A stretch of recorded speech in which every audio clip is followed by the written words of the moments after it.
안녕하세요. 오늘은 시편 30편, 그 다윗의 시 성전 붕원식 노래라는 부제가 붙은 시편을 함께 좀 깊이 들여다볼까 합니다. 네, 이 시편은 정말 극적인 여정을 담고 있죠.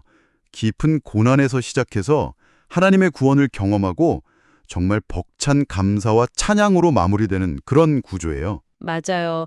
다윗이 아주 큰 어려움을 겪고 나서 정말 하나님이 나를 이렇게 도우셨구나 하는 그 생생한 경험을 막 회상하면서 쓴 것 같은 느낌이 들어요. 네, 그렇죠. 그럼 그 여정을 한번 따라가 보죠. 시작부터 아주 강렬하잖아요. 1절에서 3절 보면 하나님께서 자기를 끌어내셨다 이렇게 외치죠. 네, 나를 끌어내사 원수들이 나를 보고 기뻐하지 못하게 하셨고 부르짖었더니 고쳐주셨다. 이런 고백들이 이어지죠. 특히 그 부분 수월에서 내 영혼을 끌어내어 나를 살리사 무덤으로 내려가지 아니하게 하셨나이다. 정말 절박함이 느껴져요. 이 수월이라는 게 정확히 어떤 의미일까요? 네. 그 스올이라는 건 고대 히브리인들이 생각했던 죽은 자들의 세계. 뭐랄까 생명력이 완전히 소진된 그런 극도의 절망 상태를 의미한다고 볼 수 있어요. 그냥 죽음 그 자체보다 더 깊은 의미군요. 그렇죠. 다윗은 자기가 바로 그 죽음의 문턱까지 갔었다. 이렇게 고백하는 겁니다. 그게 질병이었던 아니면 적들의 위협이었든 구체적인 고통 속에서 하나님이 실제로 정말 건져주셨다는 그 체험. 그게 이 감사의 핵심인 거죠. 단순히 관념적인 구원이 아니라 정말 삶과 죽음의 경계에서 건져 올리신 그 능력을 찬양하는 거예요. 와, 정말 생생한 경험이었겠네요. 그래서 그런지 4절에서는 혼자만 감사하는 게 아니라 주의 성도들아 여호와를 찬송하며 그의 거룩함을 기억하며 감사하라. 이렇게 다른 사람들에게도 같이 하자고 외치잖아요. 네, 맞아요. 그리고 바로 그 유명한 구절 5절이 나오죠. 네. 그의 노염은 잠깐이요 그의 은총은 평생이로다. 저녁에는 울음이 깃들릴지라도 아침에는 기쁨이 오리로다. 정말 많은 사람들이 사랑하는 구절이죠. 그렇죠. 이 대조가 정말 강력해요. 노염과 은총, 저녁과 아침, 울음과 기쁨. 이 대조를 통해서 하나님의 징계나 우리가 겪는 어려움은 지나가는 밤과 같지만 그분의 선하심, 또 그 회복은 아침처럼 반드시 온다. 이런 신학적인 통찰을 담고 있는 거죠.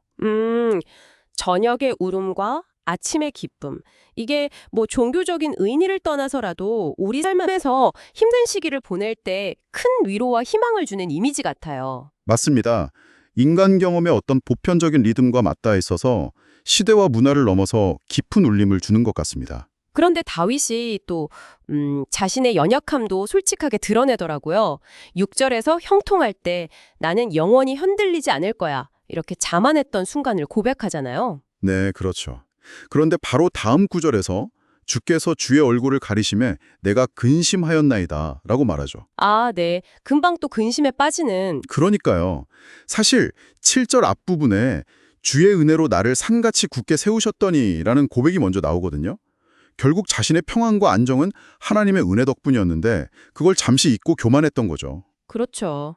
하나님의 임재, 그걸 느끼는 것이 평안의 근원인데 그게 사라졌다고 느낄 때 불안해지는 건 어쩌면 자연스러운 순환의 과정일 수도 있겠네요. 네, 우리 스스로는 얼마나 쉽게 흔들리는 존재인지 또 얼마나 하나님의 은혜에 의존적인지를 보여주는 대목이라고 할 수 있겠습니다. 그래서 위기가 다시 오니까 다윗이 정말 필사적으로 하나님께 매달리잖아요. 8절부터 10절까지 보면요. 네, 간절한 부르짖음이죠.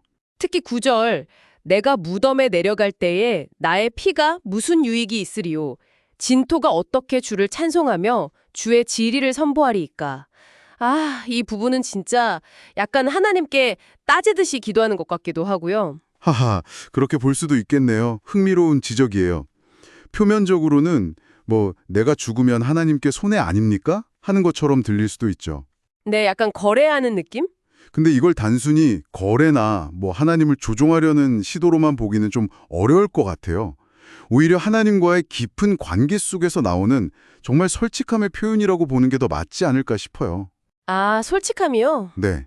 하나님, 제가 살아서 주님을 찬양해야 하지 않겠습니까? 제 생명의 목적이 바로 그거 아닙니까? 하는 어떤 언약 관계에 기반한 절박한 호소인 거죠. 죽음의 문턱에서 체면차를 겨룰 없이 자신의 존재 이유 자체를 걸고 매달리는 모습으로 볼 수 있습니다. 그렇군요. 절박함 속에서도 하나님과의 관계를 놓지 않으려는 의지군요. 바로 그거죠.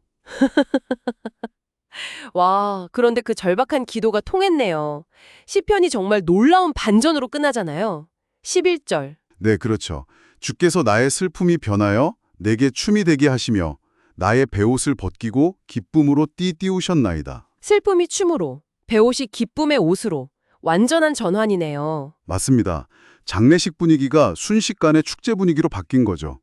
그리고 이 모든 변화의 궁극적인 목적이 12절에 나와요. 아, 그 마지막 구절이요. 네, 이는 잠잠하지 아니하고 내 영광으로 주를 찬송하게 하심이니.